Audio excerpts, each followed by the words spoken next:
क्या आप जानते हो कि बिना किसी किताब को खोले भी कोई किताब पढ़ी जा सकती है? और क्या यह सच में पॉसिबल है? और अगर हाँ तो कैसे? आज इसी के सबसे कीमती राज को जानेंगे जो आपको आज तक आधा अधूरा ही बताया गया है। तो चलिए जानते हैं। वैसे तो इस टेक्निक को क्वांटम स्पीड रीडिंग के नाम से आज के समय में जाना जाता है, लेकिन यह चीज कोई नई नहीं है, क्योंकि इसका प्रयोग बहुत से लोग बहुत पुराने समय से करते आए हैं, और वो भी अपने अपने तरीके से। और इसी क्वांटम स्पीड रीडिंग के बारे में कहा जाता है कि आप किसी भी किताब को सिर्फ उसके पन्नों को पलटने भर से ही सब कुछ पढ़ सकते हो, और आपको किसी किताब को पढ़ने में सिर्फ उतना ही समय लगेगा जितना कि आपको उस किताब के पन्नों को पलटने में लगेगा। लेकिन आपको क्या लगता है कि यह पॉसिबल है? तो इसका सीधा सा जवाब तो हाँ है, लेकिन यह नियम हर तरह की किताबों पर लागू नहीं होता है, और ना ही इस टेक्निक को हर कोई यूज कर सकता है। लेकिन फिर कौन इसको यूज कर सकता है और कैसे वे इसको यूज कर सकता है, इसको जानने से पहले कुछ उन बातों के बारे में भी जान लेते हैं जो इस कॉन्सेप्ट को पूरी तरह से समझने के लिए जरूरी है।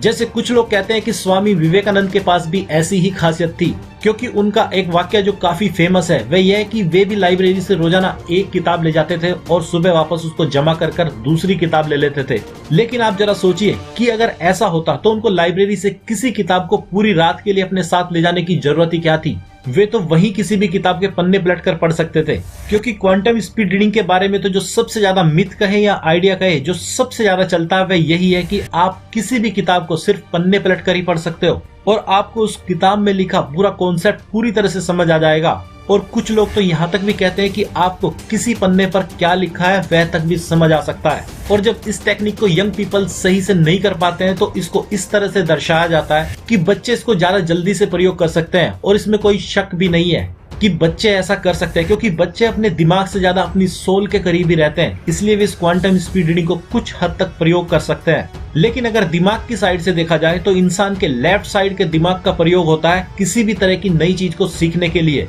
लेकिन क्वांटम स्पीड रीडिंग का किसी इंसान के लेफ्ट ब्रेन से कोई लेना देना ही नहीं है, बल्कि ये इंसान के राइट साइड के ब्रेन से संबंधित होती है। और राइट साइड के ब्रेन की सबसे बड़ी खासियत यही होती है कि वह हमेशा क्रिएटिव होता है और हर चीज को बिल्कुल नए तरीके से सोचता ही नहीं, बल्कि नए नए तरीके के आभास और विचारों को पाता रहता है। और इसी राइट साइड के ब्रेन की ताकत होती है कि वह किसी भी इंसान की सोल से कनेक्ट कर सकता है, क्योंकि क्वांटम स्पीड रीडिंग करने के लिए इसी प्रोसेस की जरूरत पड़ती है। इसलिए चलिए अब जानते हैं कि क्वांटम स्पीड रीडिंग कब काम करती है और किसके लिए काम करती है, और क्या मैंने इसको कभी यूज किया है। तो मेरे लिए इसको यूज करना बहुत ही कॉमन सी बात है, लेकिन मैं इसको इस तरह से यूज नहीं करता हूँ जिस तरह से इस कॉन्सेप्ट को आज के समय में समझाया जाता है कि आप किसी किताब के पन्ने पलटो और आपको उसमें लिखा सब कुछ समझ आ जाएगा, जबकि मेरे साथ ये चीज कुछ दूसरे तरीके से घटित होती है। खैर, आप मेरी बात तो छोड़िए, अब पहले आपकी बातें करते हैं कि आप इसको कैसे अपने लिए यूज कर सकते हैं, क्योंकि यह जरूरी नहीं है कि आप इसको कैसे यूज कर पाते हैं, बल्कि सबसे ज्यादा जरूरी यह है कि आप इसको बस यूज करना सीख जाएं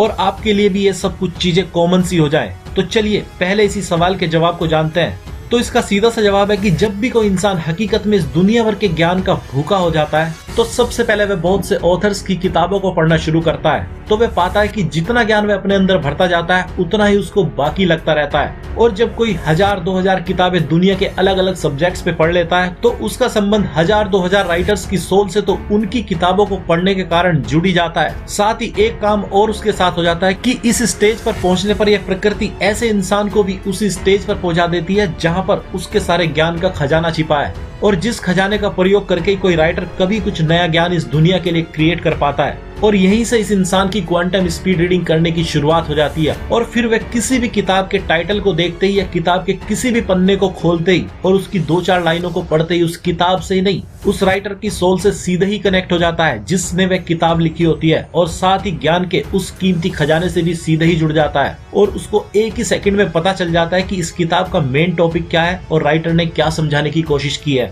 इसलिए चलिए अब आपके काम की बात करते हैं कि कब आप भी इस क्वांटम स्पीड रीडिंग को प्रयोग कर पाओगे और उसके क्या तरीके हैं। इसके लिए आपके पास कुछ तरीके हैं, जिसमें से पहले नंबर पर तो आता है कि आप भी पहले हजारों किताबें अलग अलग सब्जेक्ट पर पढ़िए, जिसके जरिए इसके पूरे चांस है कि आप भी एक दिन एक राइटर ही बन जाओगे और आप पर भी ये प्रकृति मेहरबानी कर देगी कि आपके अंदर छिपी क्वांटम स्पीड रीडिंग की पावर को एक्टिवेट कर देगी। लेकिन यह पावर आपको केवल उन्हीं सब्जेक्ट्स के मामले में मिलेगी जिस तरह के सब्जेक्ट्स को पढ़ना और उसके बारे में जानना आपको बहुत ज्यादा अच्छा लगता है। जैसे आज भी आपका जो भी पसंदीदा सब्जेक्ट होगा जिस पर आपने 10-20 किताबें पढ़ी पढ़ी होगी तो आप उसी सब्जेक्ट पर लिखी गई किसी भी नई किताब के टाइटल या उसकी प्रस्तावना को पढ़कर ही बिल्कुल सही से अंदाजा लगा सकते हो कि इस किताब में क्या लिखा हुआ होगा। और जब आप ऐसा कर रहे होते हो तो आप जानते हो आप क्या कर रहे होते हो? तो इसका सीधा सा जवाब है कि आप भी इस समय यही काम की टेक्निक क्वांटम स्पीड रीडिंग का प्रयोग कर रहे होते हो। दूसरे नंबर पर अगर क्वांटम स्पीड रीडिंग को यूज करने की बात करें तो जब भी आप किसी राइटर को पूरे दिल से लव या लाइक करने लगते हो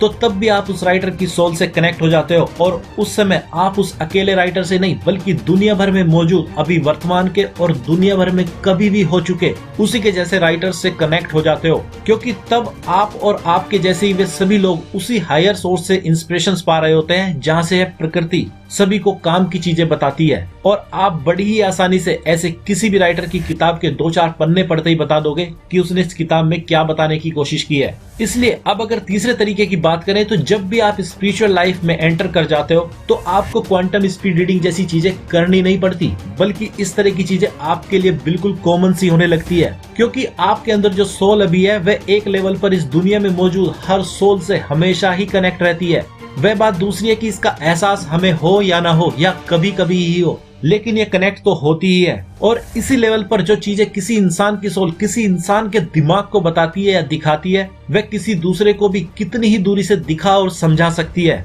और इसी काम को जब किसी किताब का सहारा लेकर किया जाता है और कोई उसमें कामयाब हो जाता है तो यही क्वांटम स्पीड रीडिंग कही जाती है। इसलिए अब अगर इन सब बातों को समराइज किया जाए तो अगर आप भी चाहते हैं कि आप भी किसी राइटर की किताब को बिना खोले ही पढ़ सके तो आपको ऐसा करने के लिए उस राइटर की किताब का तो बस बहाना चाहिए होता है, जबकि आपको उस राइटर की सोल से कनेक्ट होना जरूरी होता है। और ऐसा करने से पहले आपको अपनी सोल के करीब जाना जरूरी होता है और उसके करीब जाने के लिए आपको अपने दिमाग को वश में करना जरूरी होता है और उसको वश में करने के लिए आपको अपने डाउट्स को दूर करना जरूरी होता है। और डाउट्स को दूर करने के लिए आपको एक कोई ऐसा आंसर चाहिए होता है जो किसी के खाली दिमाग की उपज ही ना हो, बल्कि जवाब ऐसा हो जो आपके डाउट को कुछ समय के लिए ही नहीं हमेशा के लिए खत्म कर दे। और ऐसे जवाब केवल सोल के लेवल से ही किसी को मिल सकते हैं, क्योंकि सोल के सामने दिमाग तो हमेशा बच्चा ही रहता है। इसलिए अगर आप भी चाहते हैं कि आप भी एक क्वांटम स्पीड रीडिंग जैसी पावर पा सके तो आपको ये कुछ चीजें करनी जरूरी है जो आपको आज इस वीडियो में बताई गई है। और अगर आप ऐसा करते हैं या आपके साथ ऐसा होता है तो आप समझ सकते हैं कि बहुत ही जल्द आप भी इस टेक्निक को सही से यूज करने में कामयाब हो सकते हो।